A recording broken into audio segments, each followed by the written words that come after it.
What happens when one man tries to watch all of the horror films and sci-fi films of the 1950s? Well, we're about to find out because I'm your host, Josh Spiegel, and this is the 50s Project.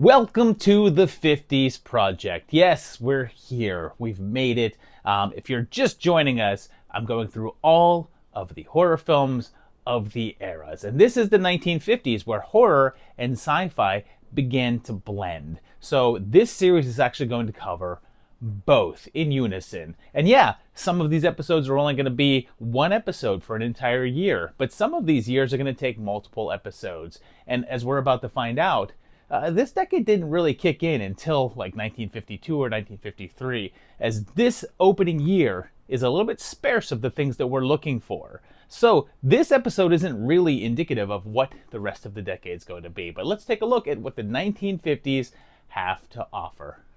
This decade kicks off in an appropriate way, since on January 4th in New York there was a premiere for a film that would have a bigger debut one day later, and it's The Flying Saucer. It starts off with various sightings around the US of a mysterious saucer, and all sorts of people see it, including these two shirtless men, one of which can't keep his hand off of the other. And then...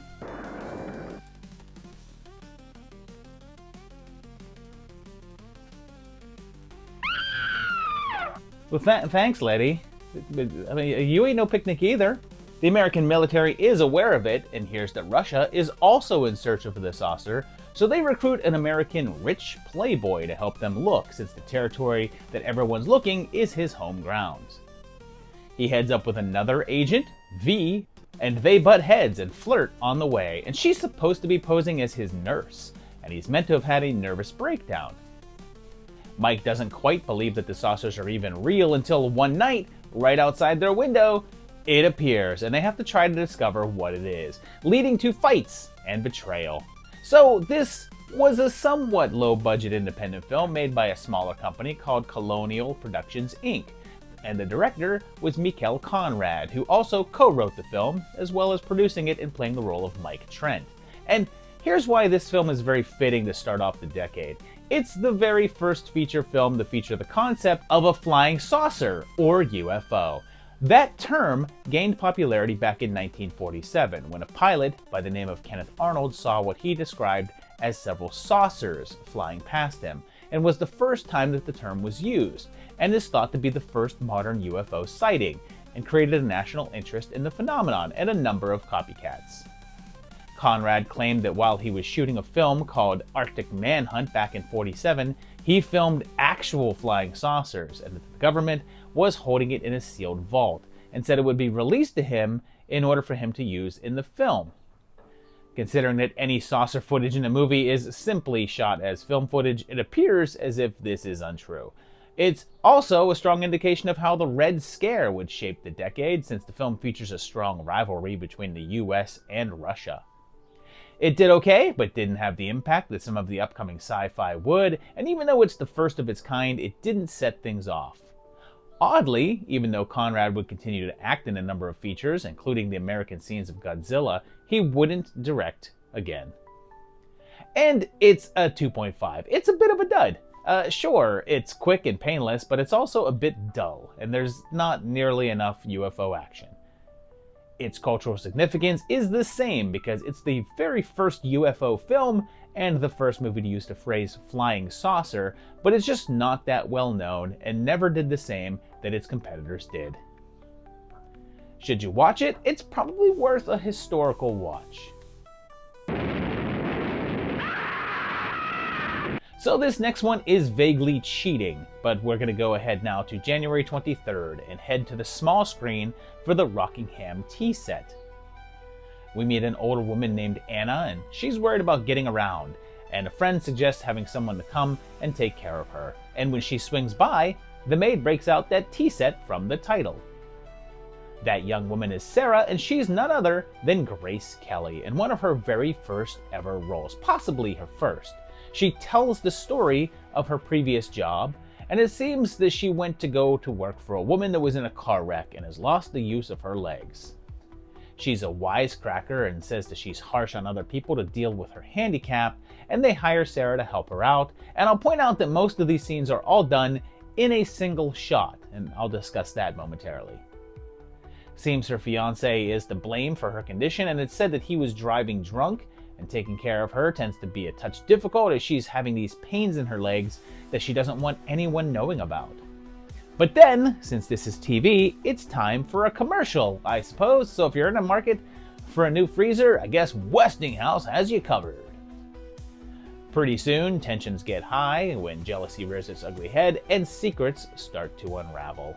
Okay, so I should explain why this is cheating. You see, there were so few horror or sci-fi releases in 1950 that I decided to open up my criteria a little bit in order to not just have a short episode.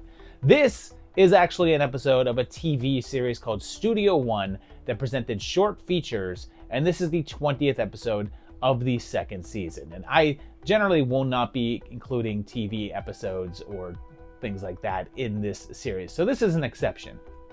It's mostly a drama, but it does have horror elements, and to explain that single camera element, these were televised live. So the steps we're seeing are the original live broadcast, which is why there's a couple of moments in which the actors stumble over their lines. There's even a moment in which the maid almost interrupts and says her line early, but luckily, Kelly just simply pushes on with the scene. Even Miss Celia was laughing yesterday. I've never seen her in better spirits. This weather keeps up. I'm going to have her out in the garden. You wait and see. The director was also a bit of a big deal because this episode is directed by Franklin J. Schaffner, the man who would later win an Oscar for directing Patton, and also made the OG Planet of the Apes. It's hard to gauge how well this did overall, as it was a TV series, but the show was quite popular and ran for 10 years. And I'm giving this a 2. It's kind of a slog, but still interesting to watch for the early aspects of live TV and doing a drama in one take. And it's easy to see why Kelly went on to be a bigger star since she's pretty damn good in it. The significance is just a 1.5 though, since it's not a major impact on the film world since it's a TV show, but it's helped launch Grace Kelly and Schaffner, so it's getting some extra oomph there. Should you watch it out of a curiosity? Maybe, but it's not a great watch. Oh, my darling. My darling. I may go, but I won't go alone. I'll never give you up. Never, never. Okay, back to the big screen now, and this next one had a premiere on May 26th in New York City, and then went wider on June 2nd, and it's Rocketship XM. Even though I'm looking at this in color, it was in black and white, and I guess my copy is colorized. We meet a group of astronauts, including one who picked the wrong day to stop sniffing glue, and they announce that they're launching the first manned rocket ship, Rocketship XM, and headed to the moon. One of the other astronauts is Rockford, and they prepare for launch. And man, the early thoughts about what a rocket ship would look like are interesting. It's like they travel horizontally as opposed to vertically, so there's never really a front window like in actual rockets, just like these side ones. The first part of their mission goes without error, and it's hilarious because they start to hit anti-gravity and it affects some things, but not others. Along the way, they lose fuel and they work to correct their issue as Floyd flirts with Lisa, but they go off course, heading towards Mars. In the original print of the film, at this point, it went from being fully black and white to having a red tint to it, which is lost on this dumb colorized version, and they head towards the red planet. They touch down, finding evidence of an ancient civilization, but then that evidence seems a lot more alive than they previously thought. So this was another one that was from a smaller studio, and you could call it an early mockbuster film. Seems that George Pal was working on a big budget space movie that we'll talk about in just a little bit, and they ended up having some delays. So Lippert Pictures jumped in and rushed this into the works with a small budget of $94 grand and a shooting schedule of only 18 days. Kurt Newman was the director, and we'd seen him way back in the 30s project with Secret of the Blue Room, and we'll see him again later on in this decade with The Fly. They chose to have the group of astronauts land on Mars as opposed to the moon because it was realized that it was far easier to make Southern California desert look like that as opposed to making something look like the moon. The idea was to beat PAL's film to the screen, and they pulled it off, debuting about a month earlier. Because of this, when it hit theaters, it was incomplete, with several effect shots not being done. It was a hit though, earning $650,000 at the box office, which was a lot less than Destination Moon would go on to earn, but the profit percentage was actually similar. Much later, in the 70s, a version would get a re-release with added shots to fix the missing effects from its original run.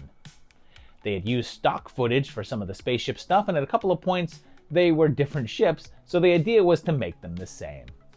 It would also get the MST3K treatment way back in the second season as the premiere episode, and that episode would be the introduction of Kevin Murphy as the voice of Tom Servo, as well as the first episode featuring TV's Frank. And this is alright, it's a 2.5. It just sort of feels unfocused and is only really interesting when they get to Mars, but then the movie rushes that sequence to get them back into space, where it's dull. The cultural significance is a 2.5 as well, since it was a bit more known and features some familiar faces, plus got some MST3K fame, but it's not that popular and didn't make a huge dent in the genre overall. Should you watch it? Probably not, although the Rift version is pretty fun. I'm not afraid anymore. Something happened like a great wave carrying us up, bearing us, protecting us. I'm going to take a second now to include something else that I normally wouldn't include, because starting on May 27th, there was the beginning of Atom Man versus Superman. It starts with a group of criminals on a heist, and that dastardly Lex Luthor is in charge of them, setting off an explosion to distract the police. Meanwhile, at the Daily Planet, we meet the whole gang: Perry White, Clark Kent, Lois Lane, and Jimmy Olsen. Luthor announces his plans to destroy the city unless he's given a large amount of money, so Clark sneaks away and changes into his alternate form of Superman and flies off. And this is awesome, since when they cut to him flying, they change to an animated form and do the old Texas switch to transition between them. He finds Lex's hideout pretty quickly and makes short work of his thugs, proving that he's bulletproof. And oh, he catches him. That was easy. I guess this is all over. But then Lex gets out and invents an atom ray, which he says will break people down into particles and spread them out, and hopes it will work on Superman. But when that doesn't seem enough, he also has to make his own form of kryptonite. Although I guess he just doesn't add tar in it, because we know that just makes Superman hook up with blondes. But the reason why I say it's odd to include this is because it's not a movie in the strictest sense, but TV wasn't widespread yet, and for a long while, they had film serials. Serials were basically a TV show that you went to the theaters for. Every week there would be a new installment at your local cinema, and you would go and watch it, much like a watch party for a TV show, I guess. And superheroes and action heroes were very popular in this format, and there had already been serials of Flash Gordon, Zorro, the Green Hornet, Captain Marvel, Batman, Captain America, and yes, Superman. This was the second of them, and these serials were the first live-action take on the character with Kirk Alyn in the role. This particular serial ran for 15 episodes for a total of around 4 hours. There were a couple of previous attempts to make a serial out of Superman, going all the way back to 1940, but licensing efforts failed. Eventually, it ended up with Columbia Pictures, and their first run happened in 1948, with this being the sequel. Of course, it was a big success and helped to propel Supes even further into the mainstream public eye, even if it wasn't as warmly regarded as the first serial. There wouldn't be any further serials after this, although it's not the end of live-action Superman in the 1950s, as we'll see in the upcoming episodes. And it's hard not to have fun with this, so it's a 3. It's certainly not the best Superman portrayal, but it's still a good time overall. And I'm torn with what to do for cultural significance, so I'm going to go with a 2.5, mainly because it's not a film, so it's hard to say that it affected the film world, and also I think most of the relevance went to the first serial as opposed to this one. Should you watch it? Oh yeah, if you're a Superman fan, this is a great piece of history.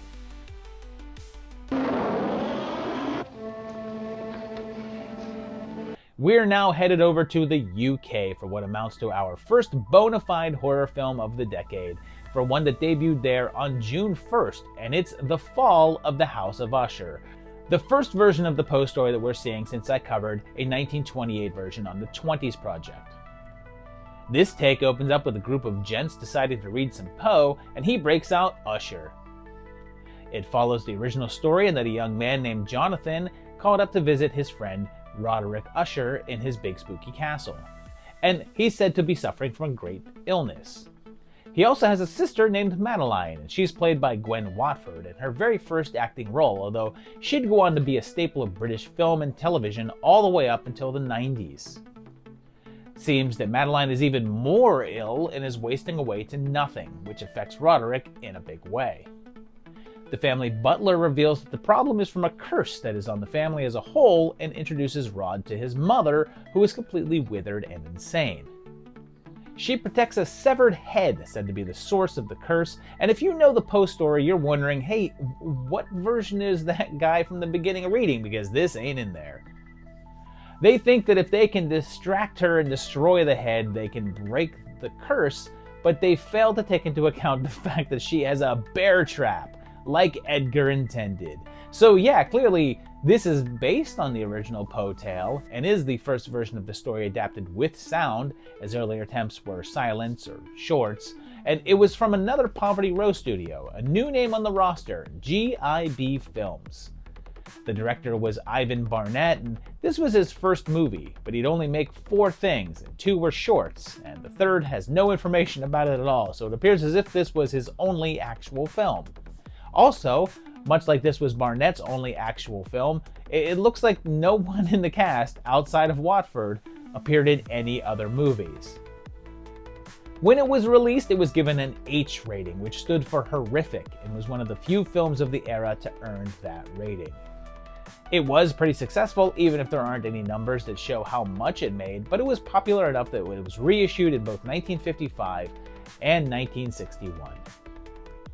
And I found this a drag. It's a 2. There's some atmosphere happening, but it's mostly lifeless and uninteresting, although old Miss Usher is suitably creepy. The CS is just a 1.5 since it's a famous story, but not a famous version of it. It didn't really have any horror faces, considering no one went on to much else. Should you watch it? I'd pass. There's other versions far more worth your time.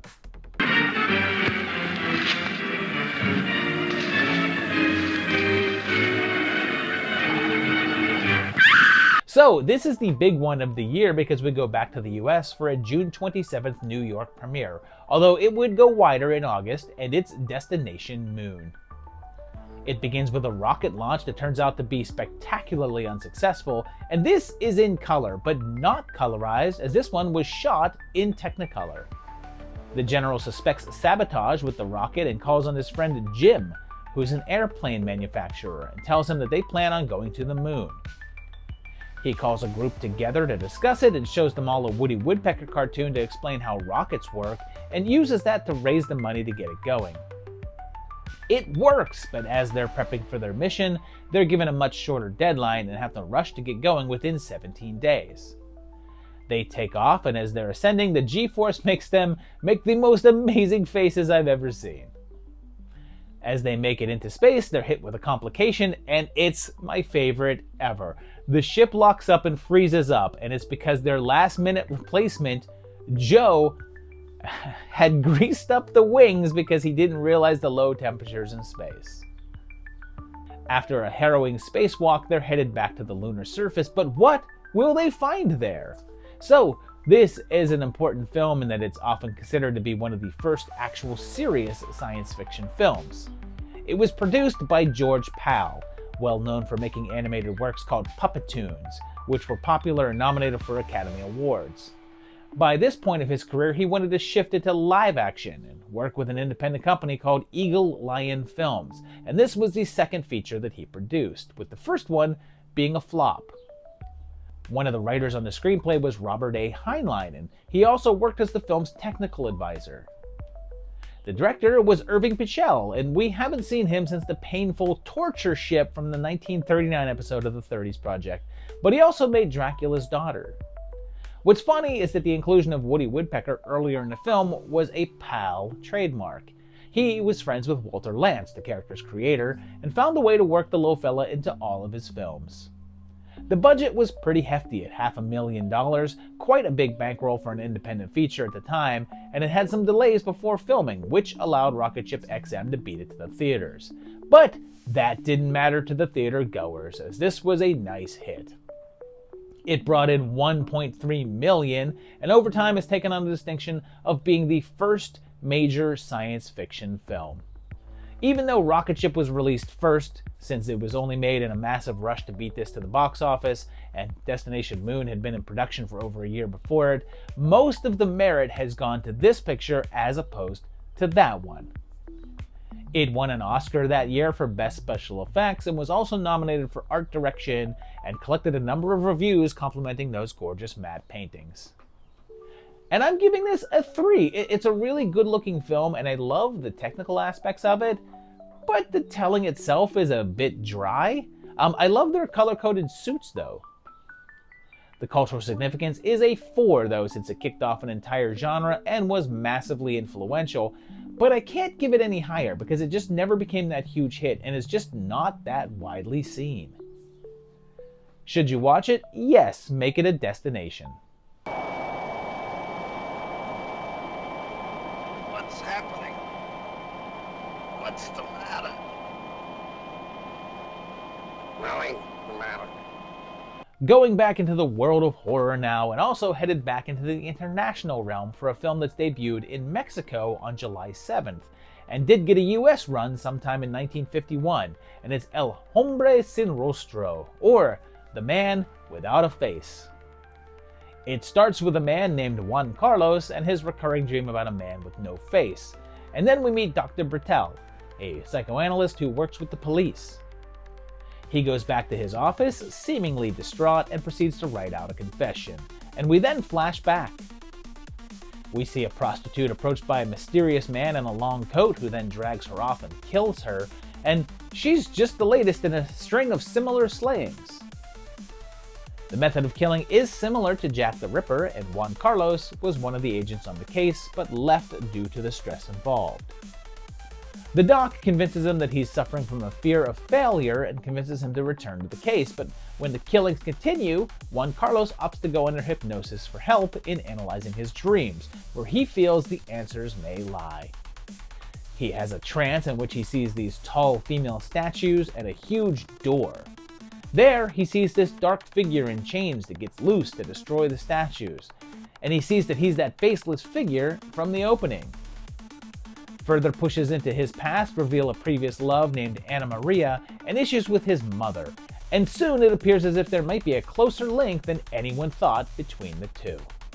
This one is often referred to as a Mexican giallo due to the murder mystery elements and was directed by Juan Bustillo Oro, and he made a good number of low-budget films in Mexico.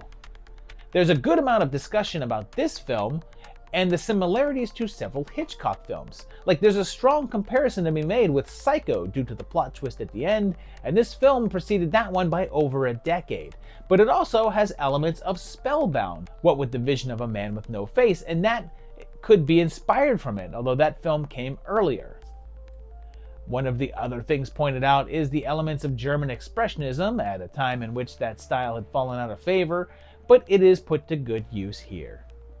And this is pretty cool. I'm giving it a 3. The story is weirdly predictable and also keeps you guessing at the same time.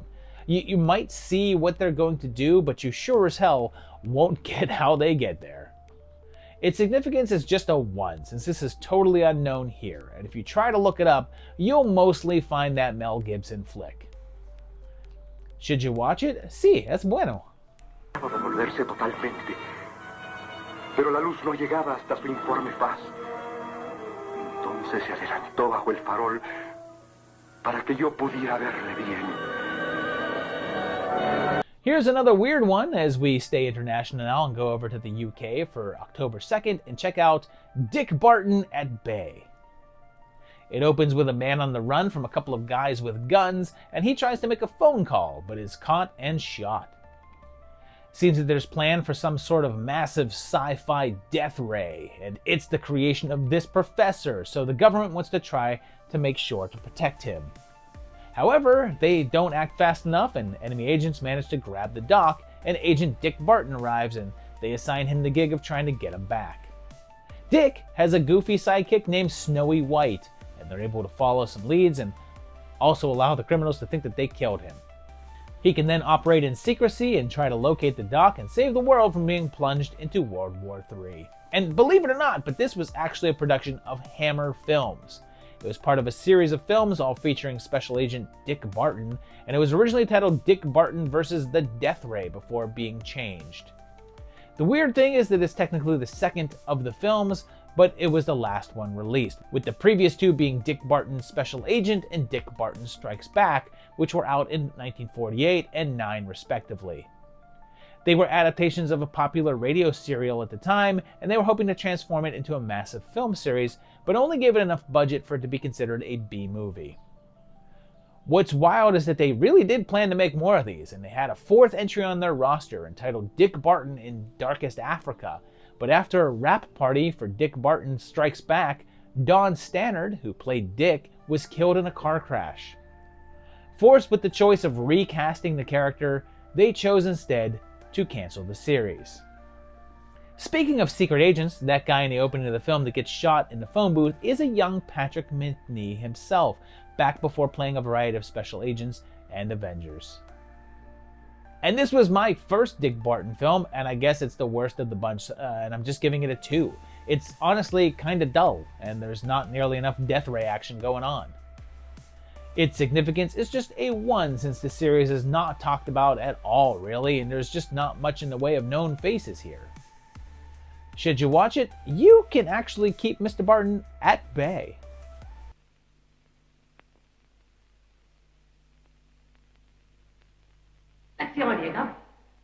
Here's our final entry for the year of 1950, and it's yet another one that breaks the rules because it's also a serial.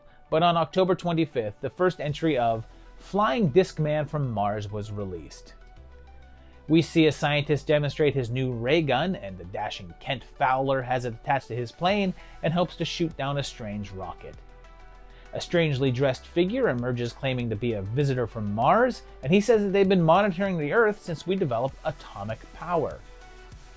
Turns out that Bryant is actually a former Nazi scientist, and Mota asks him to help the Martians take over the Earth and bring it under Martian rule. In order to do so, they have to steal some uranium, something Kent is dead set on stopping, but he's only one man. Can he stop an entire invasion? And like I said, this is another film serial and will likely be the last that I cover, and I'm just having it here since 1950 was so devoid of horror or sci-fi. It was from Republic Pictures and ran for 12 chapters for a total of around 2 hours and 50 minutes. The budget for the entire thing was around $160K, which was the costliest serial that the company had made up until that point. It shows the starts of some of the whole Red Scare anti-communist fears that we'll see all throughout this decade as the Martian leader speaks with a rather thick Russian accent. He also sometimes wears a suit and tie like everybody else, but still sports his Martian headwear, which is pretty hilarious. The costume would look familiar to those watching a bunch of the sci-fi serials since it was previously the outfit that the Purple Monster wore in the film The Purple Monster Strikes, although this isn't intended to be linked to that one, it's just repurposed wardrobe. They even used stock footage from some of their other serials, and it was pretty popular, so after a while, in 1958, they would take the footage and cut it down to a 75-minute version, retitled Missile Monsters, and put it into theaters. And this is also a bit of a drag, so I'm just giving it a 2 as well. It just plods along and feels like too much like something cobbled together from stock footage, which part of it is.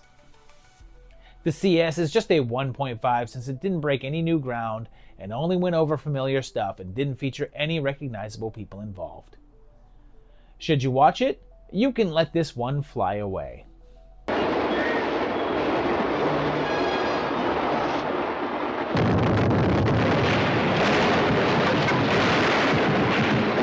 So there you have it, all the genre features of 1950. And yeah, the decade is off to a little bit of a slow start. My favorite of this block is going to be Destination Moon, and I only gave it a 3. It's not that great of a movie, but it was the best one that you got in this year. I know for a fact that all of the years after this are chock full of some really great stuff, so I'm looking forward to those ones instead. But let me know which of these ones was your favorite down below in the comments, which of these you've seen, which of these you'd now like to see. Tell me that down below. Also, if you like this video, hit that like button, subscribe so you get to know when all of the episodes of the 50s Project is coming out, and check out my Patreon page at patreon.com/movietimelines. And yeah, we're going to keep on going through the decade because we've just begun the 1950s right here on the 50s Project.